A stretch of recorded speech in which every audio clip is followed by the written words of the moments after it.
is over here today. So next up in your playbook on page 13 is a picture of Ron Lovett, so you know what he looks like. I didn't know this geographically until I met Ron and he became a friend of mine, that there was like a whole nother time zone on our continent. So most people relate to like it's Eastern or it's Pacific or it's the couple in the middle. Well, Ron lives so far out that he lives in another time zone. Maybe he'll talk. Can you go ahead and put Ron up on the screen so I can see him? There he is. And then my friend is also an author, so I've got a copy of your book right here. It's got the little tabs in it where I've read through the stuff. This is your original book, and then you have a second book. You can see it there behind you, Scaling Culture. Ron is an example of how to scale a business over the course of time, systems, processes, and people, and follows the methodology that we teach. I don't want to take any more of your time, Ron, so I'm going to let you jump in and kind of get us going. But he's a rock star, friend of Petra's. You're going to hear a lot of really cool shit in the next few minutes. So, Ron. Thanks, Andy. And thanks, everybody, for having me. And I don't know, like, you guys put on Bryan Adams. It's a Canadian singer. I don't know if Andy's doing that to make fun of me or if someone really likes that song. So anyways, make fun of you. Okay, then I am going to take offense with perfect. Yeah, look, excited to be here with the Petra Group. Big fan of Andy's. I've read his books as well and get to spend lots of time with him. And really all I've done here, just so you guys know, is taken Andy's content, repackage it and playing it back to him and said, hey, you have to pay me now to tell your own stuff. And he said, well, that's copyright. You have to do it for free. So that's fair. I'll do that. So I'm going to screen share. Can I screen share? What am I doing here? Here we go. I'm going to load us up. All right. All right. Well, everyone get ready to buckle up here. So everybody see my screen? Okay. Emily, Andy, good? Yep. Looks perfect, Ron. Take us away. Great. All right. So Ron Lovett, I am a Halifax, Nova Scotia, which is God's country, born entrepreneur, very proud Canadian. And so today, what I'm hoping to do is, to Andy's point, I want to bring you through the transformation, the employee transformation of disgruntled employee into passionate stakeholder. I'm going to tell you a quick story about how that worked in my business and what the outcomes of that were, in hopes that you'll see the value in that. And then post that, just after that story, I'm going to give you all of the systems and processes of how we do that. And this is me just peppering them in. So you're going to have to buckle up and get ready. There is going to be a lot of content. I think Vern Harner said on one of his conferences that I had more content per minute than any of his speakers. So there's going to be a lot of content. I can promise you that. So let's get going here. First of all, I want to read you this quote. And this used to be me for a long time. Okay. So our jobs are to guide, support people to make the best decisions possible, not to make decisions for them. This is the biggest mistake made by leaders today, and we wonder why we're all so busy. This was me. Andy had my book, and you see it over here, Outrageous Empowerment, the incredible story of giving employees their brains back. It wasn't that they didn't have brains. It's because when I was answering all their questions, I stole their brain and their knowledge, and then I basically was so busy that I was angry at the world, and I was in this cycle, and it was time to get out. So, all right, just quickly on my story. So I was in the private security industry for a long time. And when I say private security, I'm talking about physical guarding. So the industry, for those who may not know, it's low morale. So these are 24-hour security guards at hospital sites and construction sites, minimum wage, high turnover industry with very little to no innovation. So I would argue this was my university and probably this in cleaning, some of the toughest industries on the planet. And so because of that, if I was able to do this and continue to do build culture in tough environments, you can do the same. There's no excuse for anyone who says it doesn't work in my industry. So I just want to get out in front of that. That won't work. And Andy won't accept that either. He doesn't put up with that crap. So my story is really from taking that traditional command and control environment, focusing on purpose and values. This increased our profitability, increased productivity, engagement, alignment, and I got my life back. So I was really thankful for culture building. And, I know that they have that saying, culture eats strategy for breakfast. I don't agree with that. I think you have to be strategic about your culture and then you win. So let's get on to Ashwani. So this is my my favorite individual, Ashwani Wali. He was an employee of ours who worked in Toronto, Canada for a massive trucking company. It's called Transforce. It's a global company. And so in our industry, by the way, just to give you some context, we bid a contract, we bid lowest price. Human beings are commoditized. The human beings that work there, they take their shirts off of the company they work for. They put our shirts on and off they go. They're at the same site. So Ashwani had been at this site for 15 years. We win the contract. It changed over every 4 years. Someone bid lowest price and won it. Those of you who are in that game, you understand it. And so anyway, we win the contract. We are non-unionized. The previous operators were unionized. And so the security owner or manager, calls me and he says, look, I hate to bother you with this, but Ashwani's been there for 15 years. He's the security manager. We need to keep him on site, make sure he's comfortable. Could you please have a discussion with him? And I said, absolutely, happy to talk to him. So I get on the phone with Ashwani and I introduced myself. I can already tell based on his voice and his tone that he's nervous. He's never spoke to not even a senior leader. He's never spoke to an owner, let alone a senior leader, I should say. And so we get on the phone and he says, well, sir, first I'd like to congratulate you on winning the contract. And I said, well, thanks, Ashwani. He said, well, I have a question for you. He said, what type of vehicle are you going to buy for this site? And because we needed a 4-wheel drive vehicle for this particular site. And I said, look, Ashwani, that's a great question. Well, why don't you tell me what kind of vehicle we should buy? He was taken back by the question. He paused for a moment. You could think he was being thoughtful. He had never been challenged before to use his own brain. He's always told what to do and when to do it. And so Ashwani says, well, sir, we should have a vehicle that is 4-wheel drive and it's got a light on the top so people know we're coming. And it's got to be an SUV because we need room in the back. And it's got to have larger tires because the winters in Canada are awful, et cetera, et cetera. And so I said, look, Ashwani, great. You obviously know a lot more about this site than I do. So why don't you go buy the vehicle? And if you get us a good deal, I'll give you a $300 bonus. Phone goes silent. I was pretty sure Ashwani hung up on me. And then 2 seconds later, boom, Ashwani says, sir, I will get you the best goddamn car you've ever seen in your life. I am going to deliver on this. He is so excited. I had to hold the phone away from my ear. He was losing it. So I had a smile on my face. I hang up the phone. 2 minutes later, our controller comes in the office and he says, yeah, Ronnie, I overheard this conversation. Who were you talking to? I said, a potential employee that doesn't work with us yet, but he's going to start in a few weeks with the new contract up there. He said, right. A potential employee doesn't work with us today. I said, that's correct. And if I get this correctly, kid, he goes to me, kid, he says, you asked him to go buy a vehicle for us. And I said, that's correct. He said, I don't know, you didn't go to university. I don't know if you understand business. I am the controller. And that's what I do. I control the cost, kiddo. That's what you hired me for. I should buy things like this. I don't know if you know how to run business. And I said, look, dude, if you think for 2 seconds in Halifax, Nova Scotia, which is a 2.5-hour flight from Toronto, Toronto's east, that from Halifax, Nova Scotia, behind your little laptop, you're going to find a better deal than Ashwani, who's from India, who's out for blood and out to prove himself. He's going to torture these poor salespeople at the car lots in Toronto where the site is. If you think you can beat him, then I'll give you the 300. So sure enough, where the story goes.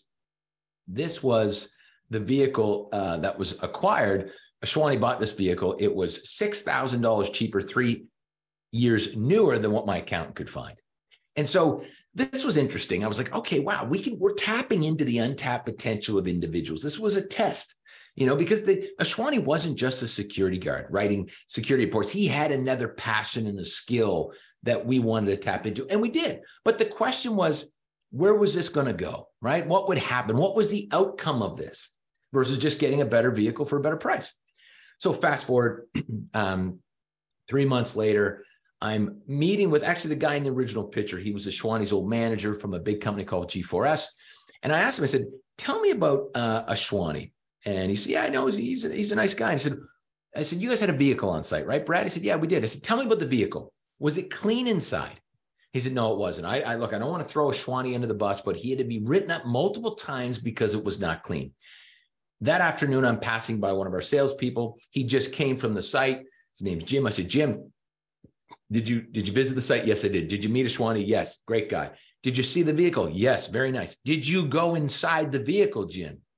I did. What did it look like inside? He said, man, it was so clean, you could eat your breakfast off the floor. So I knew right then, right there, we were onto something. As far as this disgruntled employee now having a sense of pride and ownership, not quite passionate stakeholder at this point, but pride and ownership, making a decision, and there was some continuity. And, you know, he absolutely, through that sense of pride, was looking after this vehicle, which he didn't do in a previous life. Same site, same, you know, he's doing the same thing every day. So I thought we were onto something. Fast forward 6 months later, you never know where these things are going to go. I'm going to Toronto, and Ashwani says, sir, I need to meet with you. It's very important. Of course, as a storytelling entrepreneur, I think someone's died or we're going to lose the contract or something. And he says, yeah, let's have a coffee. So I get to a coffee shop in Toronto, Ontario. And Ashwani's at the end of the coffee shop. And he's got his laptop there. So I walk over and he opens his laptop. He's got a little grin on his face.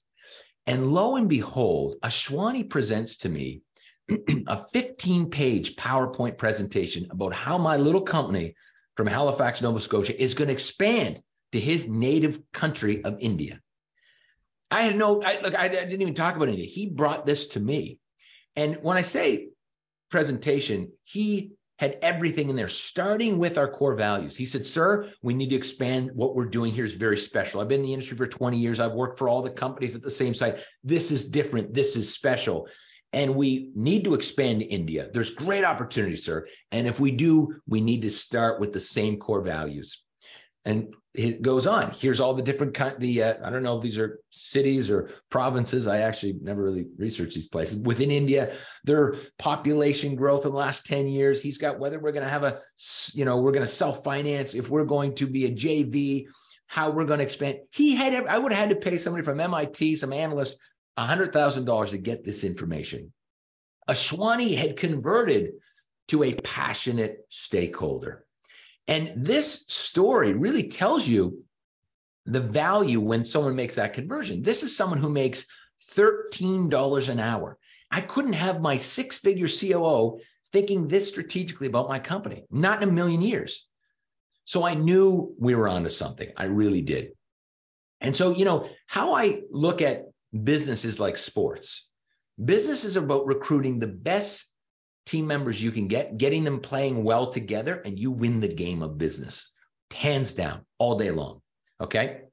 So I'll go back to my story. This really started with the question when I was at rock bottom, when I was answering everyone's question, you know, when my door was a revolving door, the question that hit me, which is very impactful, and I hope you think about this question, was what if I had to restart the industry, what would I do differently? If I restarted the industry today, what would it look like? Blank slate, blank canvas. That was a very different question than if I had bought my company, what would I do differently? Which is a question I asked a few years before. That didn't drive innovation, it drove efficiency. How would I restart this industry from scratch? That was a fantastic question. The two things that came out of that was company culture. Could I build the Southwest Airlines, Starbucks company culture in a more challenging industry? And decentralization, which most people are terrified of. Everything's centralized. You grow your company, you centralize all your processes. Decentralization was key, and I'm going to talk more about that. So employees into passionate stakeholders. Let's jump into it. How do we do that? First, let's start with the hiring process. Very quickly, high level, it is detailed in my book. We have a masterclass as well. You start, if you think of, I'm not going to stay on values, okay? You do need to develop a process. Most look for the job, the skills for the job, not for your core values, because people don't know how to screen for core values. Every value, if they're defined, have an attribute. So let me give you an example. If your value is innovation, the human attribute, the behavior is curiosity. So in the interview, I'm going to screen for curiosity. And how do I do that? I ask, what are you curious about? Tell me something you were curious about in your past experience, in your personal life. And by the way, we ask more about someone's personal life than company, because you don't know what kind of leadership they were in. Could they make decisions or not? Be careful about that. We want to get to someone's authentic self. Tell me about in your personal life during the pandemic, what were you curious about and how did you scratch the itch? What are you curious about now? What are you doing about it? That will tell us how someone shows up with curiosity. So we continue to ask those questions. That is the process in a nutshell. Okay. So it's something you should be discussing with your team. The second thing, as you get into the interview, I encourage everyone, our customers, to have knockout questions. People don't really think about interviews the way we should think about them. So first of all, your time is so critically important. We go through interviews and you get to the end of the interview and you're like, Andy's not going to work out. It's not going to work. You should have a knockout question. Right now in the United States and Canada and globally, the knockout questions that are in the applications typically are seen online. It'll say, can you legally work in the United States? Do you have a driver's license? Because it's a delivery company. These are knockout questions. If you say no, you're knocked out. You need to think about a key fundamental piece of your operations that is critical for your team, your customers, and develop a knockout question within that framework. So I'll give you a great example. Southwest Airlines. Their knockout questions for those who handle the bags in the airports is, are you open to taking an overtime shift? And will you work overtime if needed? If they answer no, that's like saying I can't legally work in the US because planes are late sometimes and they get pushed into overtime. That is a critical question. They're knocked out. Think about your knockout question. My business today, my real estate company, we couldn't think of a question. One of our pillars is cleanliness. We're in workforce housing. So we have a knockout process. Our frontline leaders, we go to their homes, whether we visit as a human or we go through Zoom, and we have them give us a tour. If your place isn't clean, you don't have a sense of pride. That's how we're looking for sense of pride. If you don't have a sense of pride about your belongings, then you can't work with us. And so it's a knockout process in our case. So think about it. What's a knockout question for you guys or process? This is another one, and this goes back to we don't do interviews like we should. And when I'm saying that, what I'm stating is you should get a return on investment of interviewing very smart people and getting a return on investment of the process. So two things high level. I always present past problems to new individuals, like a business case, past problems of something we've solved. I want to know, do they solve it not as well, or better? Maybe it's something we could be doing differently today. I'm also vulnerable as a leader and entrepreneur with current problems that we have, okay, always. And now online, you can 10X that. So not too long ago, we were having trouble with collections with our customers in our business. And so we posted online, we had our knockout question. And then we posted after that, here's the current situation. We're having trouble collecting. Here's what we've done about that. Here's some other ideas we have. How do you think we solve the problem? We had 38 people, very smart people, answer that question online. We took all that information in because even they didn't make it to the interview, which only 4 did. We took all that information from 34 individuals to make our process better. So think, how do I get an ROI on this process? So quickly, you guys know this, if you're Petra clients, your onboarding, critically important now that we've hired. The company story, how it started, the ups and downs, where it's headed, the vision of the future, your purpose, your values, your brand promise has to be in your onboarding. If you're not checking that box, you're way behind the game. So get that down. I'm assuming most of you have that done. But a few other things which are important is, how did they participate? How do I participate in the values? In our business, we have a BHAG of 10,000 units by 2027. Stating that without telling someone how they can help, be friends with brokers, find out if the building next door is for sale. We tell them, how do you connect? How do you participate in our values, our BHAG? Tell them that. Don't assume that they have to figure that out like a Rubik's Cube. And people like me who are dyslexic, can barely say the word, can't do the Rubik's Cube thing. So don't try that. Okay, don't try this at home. Onboarding buddies are great. Great friend of Andy, Arnie, has a great book, Arnie Mulham, Worth Doing Wrong. He's probably a speaker here. I'll beat him, by the way. Rate me a 9.75. Give him 9.65, and I'll pay you for that. Okay? Done. Thank you. Jack Daly nailed me. I know you guys know Jack. You know, this welcome party versus a goodbye party. I just couldn't believe that we had made that mistake. You know, now, I'm not saying to not celebrate someone they leave, but I really putting all of your efforts into welcoming someone. The basket goes to their home. There's a gift for their children, being thoughtful. How do you extend that to the family and to the household? Very important. And thank you, Jack, for that. This is interesting. I run a podcast called Scaling Culture Podcast, same as the name as the book. And, one thing I had a guest on, Michael Salamane, he really pointed this out. In onboarding, we've missed where do you fit? Where does your position fit in the whole ecosystem, the financial ecosystem? And what are a few decisions that you can make that will be absolutely detrimental for us and the customer based on the experience of what we've seen? And what are a few things that you can do to make this go right? No more than three bad things, 3 good things, but let them understand the financial impact they can have on the company in onboarding. Most miss that. I missed it for a long time. Let me keep going. I'm going to switch to relationships. I've been hired now. It doesn't mean there's a relationship. The work now needs to be done to make sure I feel safe and comfortable in your environment. And as you know, everything we do, from our body language, our tone, our energy, ... exclamation point, everything either brings this relationship closer together or creates a wedge. Everything. And I think it's time we have to be hypersensitive about that. So I want to give you some tools on how to build those relationships, which I think are fantastic. Come on, there we go. So I just want to make sure I didn't miss anything. I've got a quick story. So my first COO that I hired, man, I'm having trouble with my clicker. First COO I hired a very seasoned individual. We had an office in Halifax. I had wood doors on all the offices.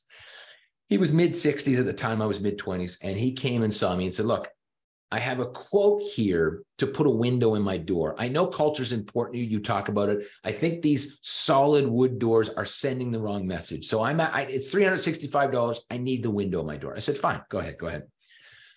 He comes to me 2 months later and says, Ron, I'm sorry to bother you again. You have a sign on your door that says, when the door's closed, do not disturb. And I think it sends the wrong message. I just, please take it down. I'm like, oh my God, this guy's a total pain in my butt. I take it down, all right, in my early 20s, and I'm going to learn from him. He comes to me 60 days later, and he is fuming. And he says, Ron, I don't know what's going on around here. I said, what is it? He said, when people have a problem and they have something on their mind, they come and talk to you. And I don't understand, because your door's closed. You had the sign up. I have a window in my door. I'm the only office that has a window, and my door's open. I said, Dave, you're missing the point. When someone joins a company, I go and meet with them. And I don't have home court advantage. I don't call them in my office to build a relationship across from my desk. I go to a place that they're comfortable at, their favorite coffee shop. I meet them where they're comfortable. And I start with, hey, Andy, how was your weekend? And people are usually pretty intimidated. Say, oh, it's great. How was yours? And I'll say, it was okay. My son was up on Friday night. He was sick. I felt awful, kind of felt anxious in the morning. It really stressed me out. I'm talking about some feelings I'm having to let them know that I'm a human being. And, and then the rest of the day went on, this happened, that happened. I was excited about this. Then they will start to open up. They really will. You'll see this happen. As the leaders, it's your job to go first, to start to build trust through getting people to be vulnerable. Because as we know today, vulnerability and empathy equals bravery. But for those of you who don't want to share, and I'm not suggesting to overshare, but there are people that say, I don't want to talk, that's oversharing. My son was sick and I was anxious. You're not going to get me there. Fine. There is another technique called labeling. Chris Voss talks about this. It's a fantastic technique. He talks about mirroring. I would suggest using labeling as well as a better technique. So labeling is quite simple. I sit down with that same person, say, how was your weekend? And they say, it was great. I haven't seen my cousins since the pandemic. We had a family barbecue. It was great. And what I do is I take what they told me and I wrap it. And I wrap it in sounds like or feels like, and I send it back to them. So watch this. Sounds like family is very important to you. And that's a springboard statement. Yes, it is. It says that I've heard you and I've acknowledged what you said. It's better than mirroring and playing back. They say active listening is like, sounds like you said people came to your house for the weekend. That gets very weird. Don't do that. Sounds like family is very important to you. Yes, it is. My parents raised me. We had these strong family values that were up on the wall. Feels like your family and parents were very thoughtful about your upbringing. Yes, they were. So feels like, sounds like, wrap it and send it back. You could do that with your partner, with your neighbor, an employee. I've been in conversations where I label things for an hour. I haven't even told them my name or where I'm from. And that person thinks they've had the best conversation of their life. Try it out. Maybe not your spouse. And if you do and you get caught, you don't blame me, because you in the US, you're suing everybody. You can't sue me for stuff like that. All right. When do leaders go first? When do leaders go last? To be vulnerable, you go first. The pandemic is here. I don't know what we're going to do. I don't have the answers. I'm going first. Brainstorming, collaboration, zip it. You are in the back of the line. And so are all the senior leaders. You go last every time. You're in the back of the classroom. Just important. I talk about this in my book.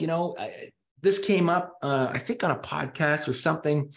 But an apology, which happens all the time, is ground zero, right? That's base camp. But it doesn't rebuild trust. And we're talking about trust. What rebuilds trust is my commitment, my delivery on a new commitment, I should say. So I'm late for meetings, and Emily says, Ron, you're always late. And I say, I'm sorry. That's not going to rebuild trust. My commitment, Emily, is I'll be 5 minutes early for the next meeting. And until I show up 5 or 7 minutes early, that starts to rebuild trust. And so don't forget, this is a two-sided coin. As leaders, we need those folks who apologize to us to ask them, what is your new commitment? Because I need you to help me build this trust back. What's your new commitment? And make sure they show up to that. So it's both sides. This is fantastic. I picked up a business coach when I sold my first business in 2017. And I was working on, I was working on how do I have tough conversations, because I think that one thing that separates incredible leaders from the norm is the ability to make someone feel even better after a tough conversation. And I'm trying to master that. And here's some of the 1, 2, 3 technique that I use. So before I have a discussion with someone like Andy, who's a salesperson at my company, who's not hitting his metrics, okay? I prepare with three things. What's my intention? And I want to break these down for you. What are the outcomes? And how do I want him to experience me? So let me break those down. The intent is very critical, because typically the intent says, Andy, you're not hitting your metrics at the company. We need to have a discussion because you're off. You're supposed to be selling 2 million, you're selling 1 million, or you haven't called the customers back. That is already going to create a wedge. The intent has to be for his benefit. Andy, I want to make you the best damn salesperson that you could be. I want to make you better than me. And I want to use this. My intent in this discussion is to get you there. Bam, we're in business. What do you got for me? Now the coaching can come, right? So the outcomes are, you got to call your customers back. What are you committing to? You got this. What are you committing to? You guys know how to do the accountability stuff. But the experience is very important, because I can be, as you're probably already getting to know, the high flying, fast talking, pound the table entrepreneur. But in these conversations, I don't want someone to have that experience. I will write down, I want them to experience me. If they left that conversation, said, you talked to Ron, you had a tough chat. Yeah, how'd it go? How do you feel? I felt really listened to. He really cared.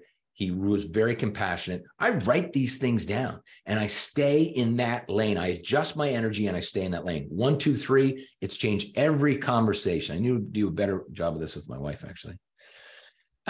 Exiting a C player. I used to be the leader that would send the memo and say, Sarah has been here for 5 years and we wish her all the luck in the world. And she's had a great ride and good luck to you, Sarah, and best of luck. That's it. And then crickets. And then what happens? People start to tell stories. What happened with Sarah? This is what I think happened. Here's what you, Sarah, Michael were hanging around. There's all these different stories that happen. Don't do that. Use this opportunity to reset your purpose, your values. Talk about, what did we learn about this process with Sarah? How do we protect ourselves from this happening in the future? Could we have helped her? Was it the interview that we should have looked for something that we missed, right? Do we need to adjust our values because she had passive aggressive behavior? We should put that in our values. We don't accept that around here. It's a time to update your values, okay? Dan Pink wrote about this. It changed my business. Purpose, autonomy, mastery. If you pay someone a market pay and you have strong purpose, autonomy, and mastery, then money is irrelevant. I would add community and sense of belonging. He missed that, I think, and we had to bring it on to our business in the security world. And I believe it It plays a huge part of this. So let me go through these very quickly. This is going too fast. There we go. Power, purpose, very quickly, even in the interview process, right? Purpose is very important. When I sit with someone today about Vita Living and I say, hey, our purpose is to revolutionize affordable communities. If they don't light up, if they don't get excited about that, it's over. It is over. That's like a knockout question. If they don't say, well, really, tell me more about that. Or I was excited about it. I read that. Can you tell me more about that? The purpose helps us screen, right? Your purpose should be big. Our purpose is used for suppliers. You're a plumbing company. Tell us how you help us revolutionize affordable communities. Well, we don't. We change shitty toilets. Well, you're out. Okay. Sorry, Andy. Andy didn't find that joke funny. I thought I was watching him. So, we screen our suppliers with our purpose. It's very important. If a new process is built or technology we're using inside the company, does it help us with our purpose? Yes or no? Okay. I just actually covered those things. Suppliers, we just talked about. It is your North Star. And yeah, key decisions within the business. Okay. Let's talk about autonomy. This changed my business. And I certainly went through this transition of, the way we start autonomy as entrepreneurs and leaders are, well, Michael, I want you to make decisions like you would if you were a business owner. Well, think about that. Michael's not a business owner, and business owners make different decisions all day long, by the way. So that's no good. And then I went to, Michael, pretend you're me and you make a decision like you think Ron Lovett would make a decision. Not fair. Michael is not me and doesn't want to be me. I'm crazy. That's not a good person to be. So how do you create a framework which gives people autonomy? Because I've been down the path of trying that. Oh, see, that didn't work. No more autonomy. Autonomy is very important because empowerment is the new delegation. You need to help people find their way. So we ask 3 questions. And I want to be clear. We use this framework for things not that people have been trained on, not that they do every day, for new items that they come across and they don't know the answer to. So if something happens, we say, look, and you don't know the answer, you haven't been trained, you don't have the experience for it, you're usually going to call your manager. You ask yourself 3 questions. Is what I'm about to do the right thing for the customer based on our purpose and values? Is it the right thing for the customer? Is it the right thing for our business based on our purpose and values? And are you willing to be accountable for the decision? If it's yes, yes, yes, don't ask anybody, just move, go. This was freeing. This was why in my subtitle of the book, Giving People Their Brains Back, was this process gave people their brains back. It was phenomenal, right? So I'll give you 2 very quick stories in my new business. I'm going to just pick one of these. So Kyla Kid Room at the bottom. So we have 12 to 150 unit buildings, all wood framed. During the pandemic, we had kids running all around and people working from home and hearing the thump, thump, thump, thump, thump, and kids playing because they couldn't go outside. It was a disaster. Our customers were pissed. Kyla, who's our building ambassador, works at the building. She works full time, does this part time for us, very part time. That's our model. So she asks herself 3 questions. She has an idea and says, okay, I'm going to build a kids' playroom in the common area room. I'm going to turn into a kids' playroom. I'm going to get donations. Is that the right thing for the customer? Yes. Is the right thing for a business based on revolutionizing affordable communities? Yes. Am I willing to be accountable for this? Yes. She doesn't ask anyone. She moves and does it. Now I talk about what she's done in, podcasts and platforms like this. Give people an opportunity to make decisions. And look, it gives people the brains back. Not that they don't have it. It allows them to utilize it. You give them the learning that we've stolen back. Makes them accountable. Everybody talks about how do you make people accountable for the decision? Use this decision-making process. Coaching moments. Kyla, can you walk me through, how did you get there? Let's go through those 3 questions because it's not always going to line.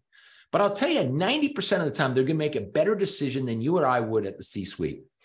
And that becomes a moment to celebrate with your organization and create a new standard. Now, anytime that this thing happens, not only did Kyla do a fantastic job, we want this to be the process. This is the new level of standard for when we come across that issue, and then we train everybody across the company. Just very quickly, I talk about this platinum triangle.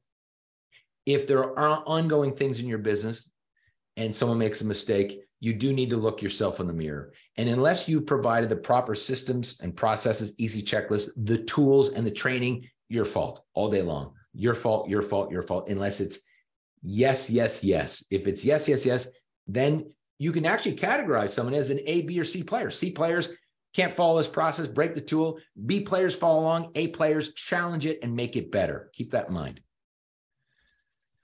So this is a bit of a bad news story, but even if you get your culture right, you're only 50% of the way there. I know, I'm sorry. You thought we're at the finish line. I know, I'm sorry. And why?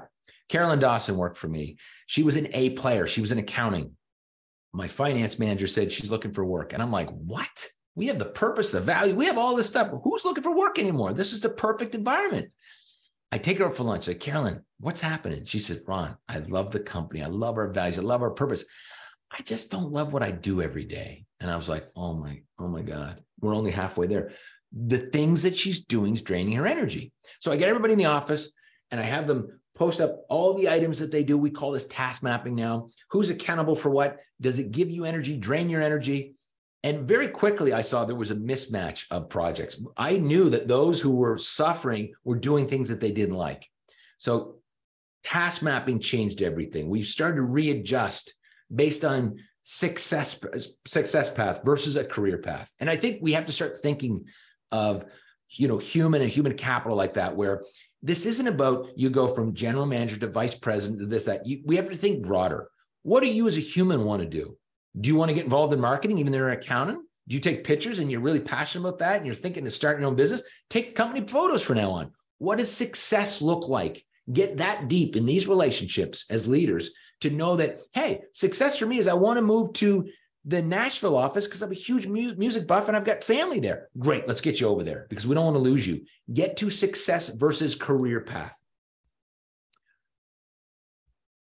At the end of the day, it's about lining someone's passion and skills with the company's need. We all know that and continue to do it.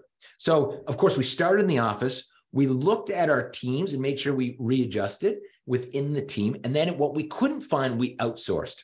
So today, very interesting. In my past, and you'll read about this in Outrageous Empowerment, we went to our thousands of security guards with these tasks that no one wanted to do. The newsletter, no one wanted to do, except for a security guard here in Halifax that was happy to do it for free. We paid them $50 every time the newsletter went out. It was better than anybody in the C-suite had ever done because they were passionate about that. And it took that item off the C-suite's plate so they could focus on what they're good at and where they drive value. They're not great at a newsletter and they procrastinate about it.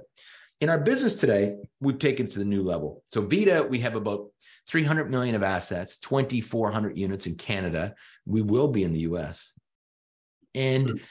Thank you. And what we do is we run the same process, but to our customers. So if we have items that need to be done, small repair and maintenance at the building level or at the company level, bookkeeping, data entry, we blast out to our customers. You talk about moving your customer into a stakeholder. Our business is doing that. It's fantastic. We just hired a salesperson from Ghana, Robert Afari, who's one of our customers. So we go any opportunity to our customers first. Something to think about.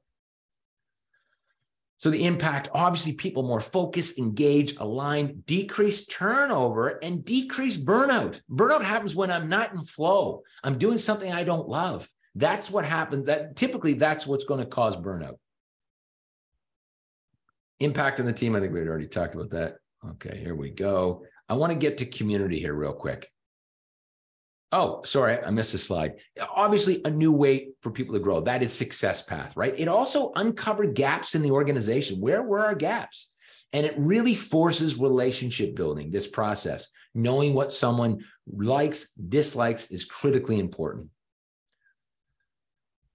Peer-to-peer, you guys do forums. That's fantastic. You should continue to do that. The only suggestion here is do them within your company. If you have salespeople in 5 different regions, get them together monthly and have them share challenges collectively, opportunities collectively, information. That'll take some pressure off your leaders, right? Because what happens is a salesperson has a question, they go to leader goes to an expert, comes back to the salesperson, and it's a long process. It creates a wedge. Let people sort of the day-to-day challenges of the business together. They can be on a Slack channel and then have a deeper discussion like a peer-to-peer forum monthly, which I know, Andy knows a lot about. And I think Petra's got these groups too at the entrepreneur leadership level, which are fantastic. I'm going to keep going here. Just training and learning. I just want to talk about this. I talked about flow earlier. The point here is encourage people to learn in the flow. So let me give you an example, because we do this personally. If I'm going to make chicken Parmesan tonight, I'm upstairs, I'm cooking. I don't know, is the spaghetti sauce go on top or below the cheese on the chicken? I don't know. I'm going to mess this up. So I go to YouTube and I find out in the moment how I'm supposed to do this. We don't do that at work. At work, we go into work, we're focused on something, and our leader takes us out and says, oh, come learn about this other thing for a little while. And it's a pain in the butt. Think about that. Encourage learning in the flow. If you have a question, post it on your Slack channel, post it on LinkedIn, post it on Facebook. Get why, put it on ChatGTP. While you're dealing with the issue, allow people the autonomy and the safety of learning in the flow of what they're doing versus taking them out all the time to learn something that's not in line with the problem at hand.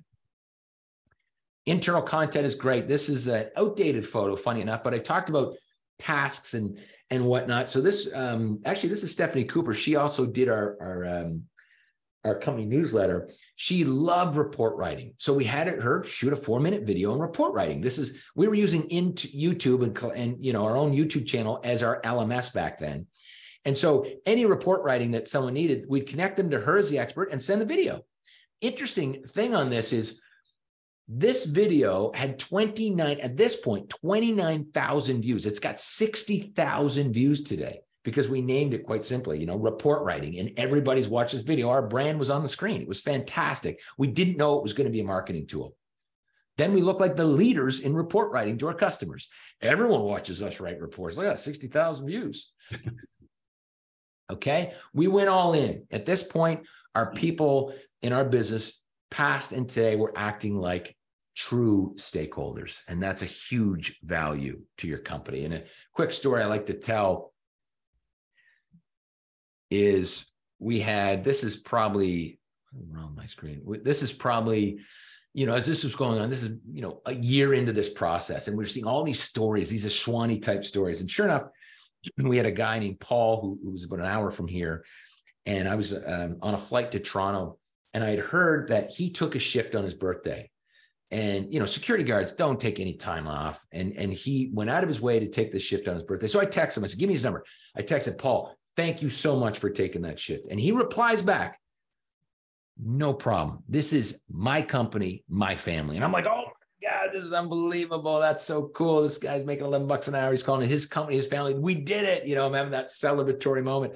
So I'm so excited. Now, of course, I do have ADHD. I'm dyslexic, so not helpful sometimes. So I take that message. The plane's taking off. My service is getting down. I'm trying to get the last message out. I go to all staff. Everybody in the company is going to hear me say this because I'm so excited. So I cut and paste what he said. And I say, I'm so proud of Paul. He took a shift on his birthday. This is incredible. Here's what he said. Here's the quote. I blast it off. I don't think anything of it. My phone dies. I go to Toronto, fly back to Halifax that night. I walk in the house, and my wife is giving me like a really bad look. And so she said, sit down. And I said, yeah, what is it? She said, you know what you did today? And I said, well, I went to Toronto, did some work, came home. She said, no. The email early this morning, the email. I said, well, yeah, the guy took a shit. I was pretty proud. She said, no. You wrote it, you sent it to everybody. I said, yeah, I did. Yeah, of course. I was excited. She said, did you read the email? Because you can't just send out emails like that to everybody. I said, honey, I proofread that 3 times. So this was the actual email. After replying, Paul says, no problem. This is my company, my family. This is the actual email. Hey guys, want to share a powerful text I received from Paul. After thanking Paul, he replied, no problem. This is my company, my family. Very proud that we have Suck, Dedicated, and Patio, our people, spoken like a true stakeholder. Of course, I wrote stakeholder like this idiot. So, the spelling thing, not great. And I learned my lesson, stick to what you know, do what you're good at. Andy's told me that. Andy's told me, stop writing me emails, have someone do that for you, or just call me and try to talk. So Very quickly, tips for the Zoom environment: give a family tour, a house tour, introduce your spouse, introduce your pets, lean into this environment. It's not going away, right?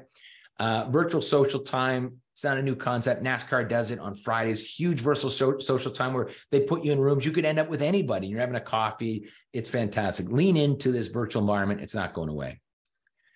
We do this thing on Friday, which I love. We on our Friday huddle, it's your highs of the week and your gratitude. Who are you grateful for on the team, right? It's like a culture value shutout, and our purpose stories get weaved into that as well. But it's everyone's talks about our Friday huddle being their favorite thing of work.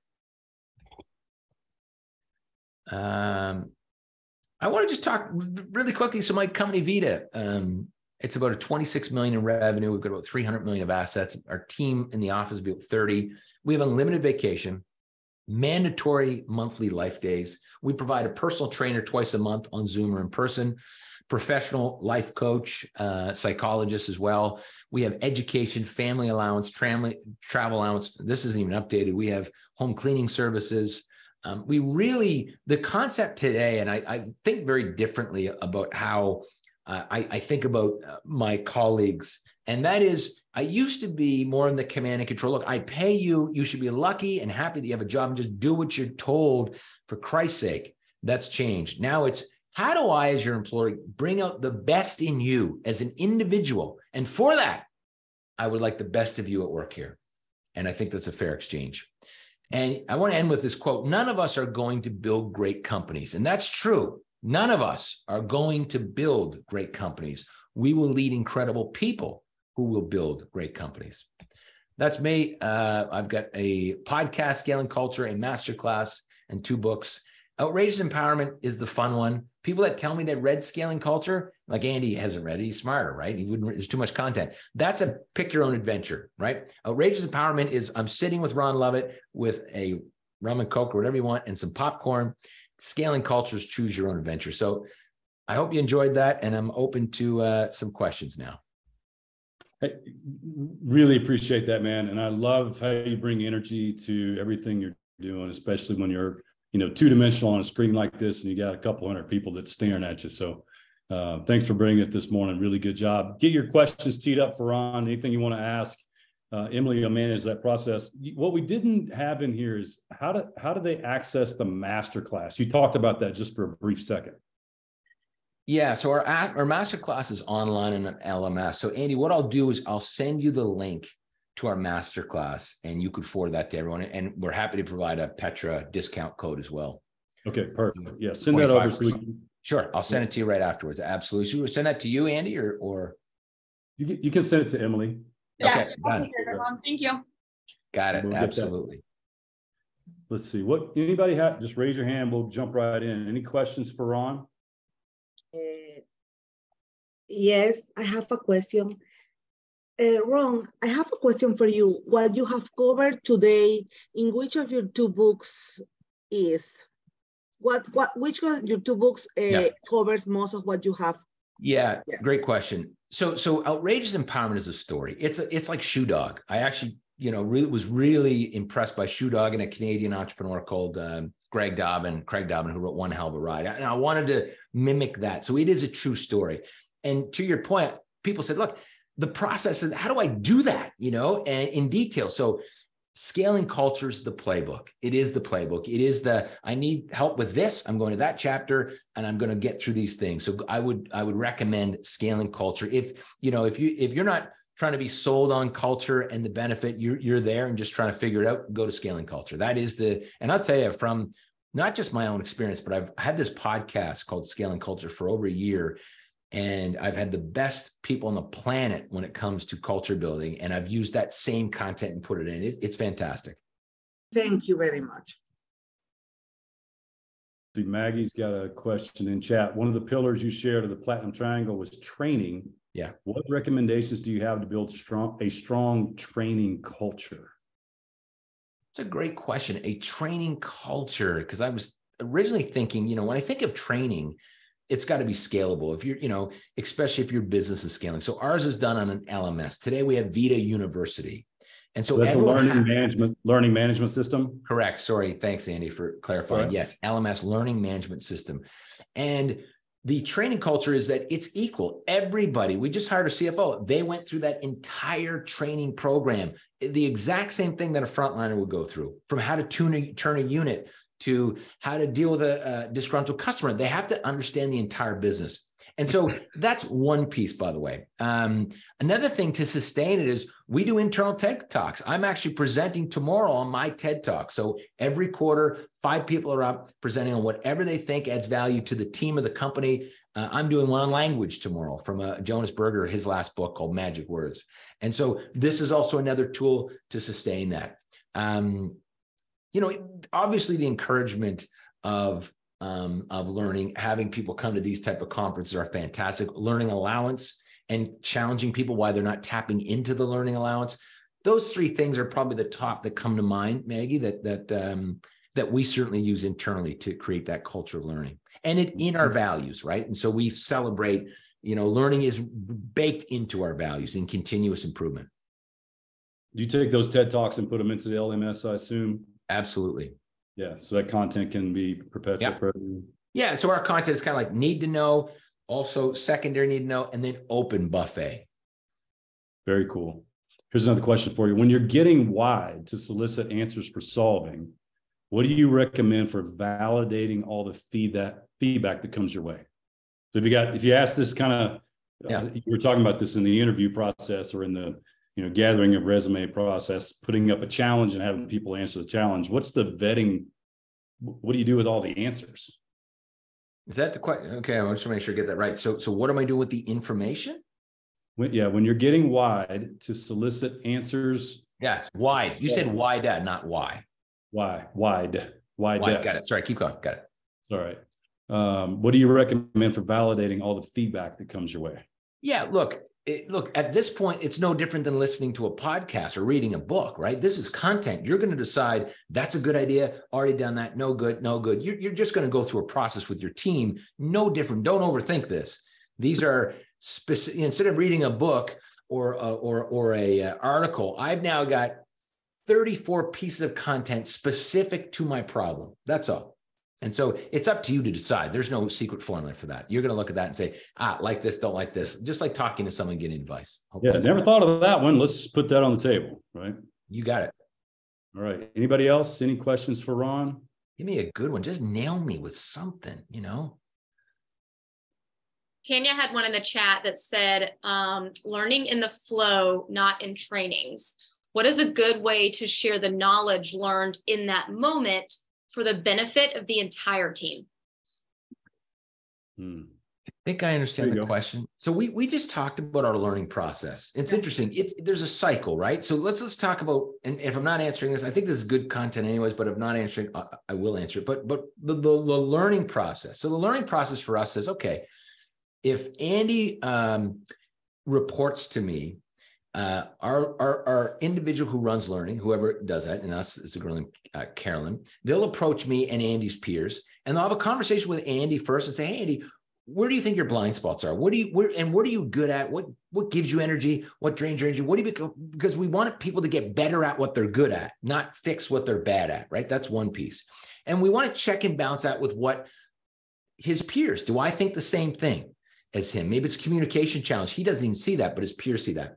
So we start there, and let's assume that it's going to be a communication piece. So then we present the buffet to Andy. And this is important because everybody learns differently. This is my whiteboard. I mean, I'm a visual guy all day long. You cannot send me an article, spreadsheet, not going to happen. I'm conversation visual. That's how my brain learns.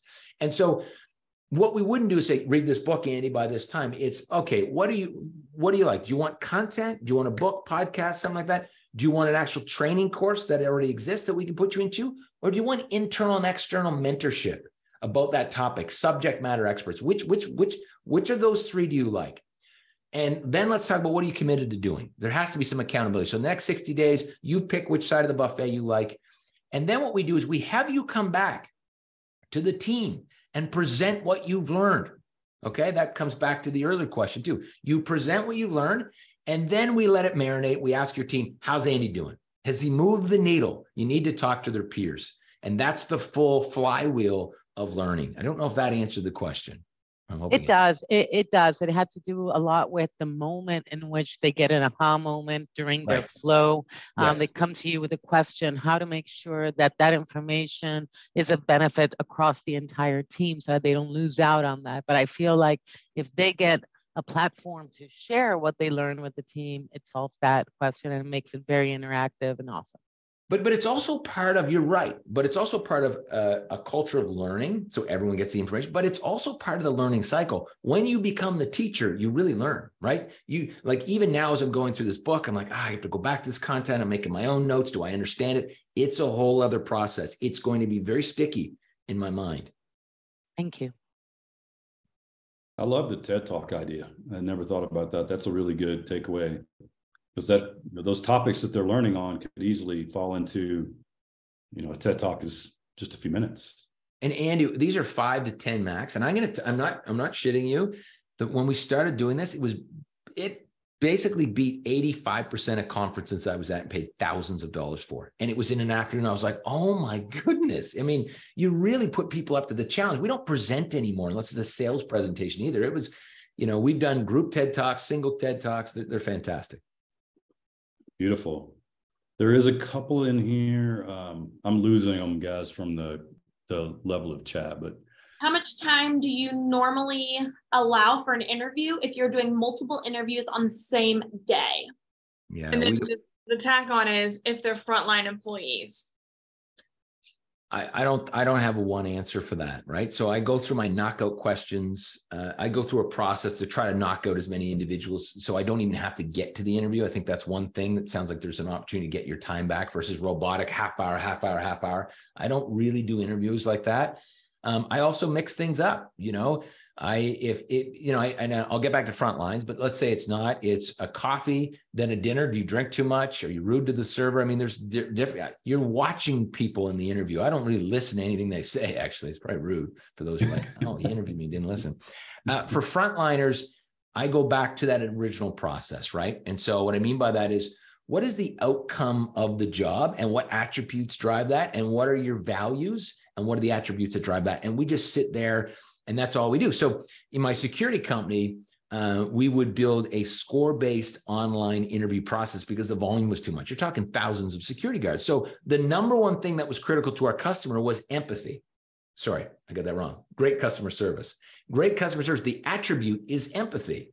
So that's the screening process started with empathy. If you're not empathetic with this online, if you didn't score 85% from an empathy standpoint, you're out. We don't even meet with you. So I would go back to the drawing board in your process versus thinking about it pragmatically of half hour. All right, Ron. So you hit a hot button in this earlier, Nick, the speaker who was before you, talked about zeroing out your inbox, like getting everything out of your inbox to absolute zero, not just read, but handled. And I figured that was going to be a hot topic. And you said something earlier that's coming up a couple of times in here. One of the benefits you offer is unlimited vacation. I like the concept. Yes. How can you explain how that works? And this is our friend Arnie's. Who said that? Bring it on. Yeah. Bring it on. Who put your hand up? I'll come after you too. So I can scrap, ask Andy. And so great question. And I want to be clear in my business for frontline employees, because maybe that's coming from someone who has frontline employees. Of course, it was an unlimited vacation for a frontline billable employee. What we would allow them for is the autonomy. So we had a 24-hour hospital. They had the autonomy of working what shifts they wanted. We didn't care if it was 8 and then Andy does 4 and then someone does 12. They could figure out how they wanted to do that through their supervisor on site. They could do that. But let's go back to management, okay? Unlimited vacation, the intent behind unlimited vacation, and you guys probably heard of Cameron Herold, right, Andy? So let me rewind a little bit. I read his book, Double Double, and it said, give everyone 5 weeks. And I'm like, man, 5 weeks? We have the same problem we have today, which is one, I have to have someone manage this. Andy took a week. Now he's taking 10 days. And how much time do we have left? You have to manage it. I think if you give someone 5 weeks, they're going to take 5 weeks, which I know when I said unlimited, you're like, they're going to take it unlimited. They'll never come to the office or never even show up to work. Not true. Unlimited, the intent is flexibility. Okay. The intent is, I've got my daughter's Christmas concert. I want to do yoga in the afternoon. I want to, I'm taking it off. So I've been doing this for 10 years now. And I would say on average, people take 2.5 weeks on average, maybe 3 max. And I'm not kidding you. I've not had anyone take advantage of it. Of course, we talk about it in the hiring process and make sure that, you know, it's kosher with people. So our rules are, if I'm taking time off, it's my responsibility to make sure that Andy can cover me off. So if I go to task mapping and it says Ron Lovett responsible, who else knows how to do the task? If there's no one there, it's my responsibility to get someone, train them, and work with them so I can take the time off. It also means that we're flexible before the pandemic. If you want to work from Italy, go ahead, because we're results driven. And when you're results driven, you don't care about time. Time is irrelevant. You know, and in the book, I talk about that entire process. And I had a sales guy say to me, well, you're telling me if I hit my sales targets and in month 1, I can take the last 2 months off as long as I was available for my clients? I said, absolutely. We might adjust your target the next quarter, but why wouldn't we? That's what we agreed to. So I hope that answers your question, but we do this every day with, now, interesting. You heard me talk about mandatory life days. Let me tell you about that. That is because during the pandemic, unlimited vacation wasn't being taken. And I'm sorry, no vacation was being taken, nothing. And I was like, you know, this unlimited vacation thing's taken advantage and they've got it wrong. And the pandemic made things messy. And I was in this basement and I was like, you know, I need a day. I just need a day. I have 3 kids under 6 now. You know, it's shift in the morning, go to work, shift at night, shift all weekend. I'm like, I need a day to call my cousin and clean up the garage. And so I was like, I need a life day. I'm going to call it life day. And now it's mandatory. Everyone takes a life day. So now at my company, it has a limited vacation with a mandatory once a month day that you get to choose. You just still have to have someone backs you up, right, on that day. So you have an automatic 2 weeks of vacation. And in Canada, I think we have like 30 other days. I don't know how it works, but you have 2 weeks of vacation. So I don't take advantage of life days, or sorry, of unlimited vacation, which some people just don't take any vacation. It's a little sad. I hope that answers your question, and bring it on if you have another one. Yeah, another key there, and you're alluding to it as you're having this conversation. It's equally as important to have clear expectations in the role, making sure that people are doing and producing the results. Otherwise, you can't, if you're not results driven, you can't have anything like that. You have to shift the organization behavior before you even go down that path, right? Of course. Thanks for the clarification. What do you mean by life day? It's a life day. You take a day for your life as a human. Do whatever you want. Go shovel your driveway, go sailing, do what you want. It's your life day. You take it, you do what you like for your life. I hope that answers the question. I think you got it. Am I being a smart ass now? I'm being Let's saucy. hope so. We need more of them. Saucy? We need more of them. All right. Thanks very much, Ron Lovett. Always great to see you, my friend. Maybe we can get together soon in person. Love to. Finish. I'm going to send you the link for the masterclass. Please do. Okay. Good luck to everybody. All right. Thanks. Ciao.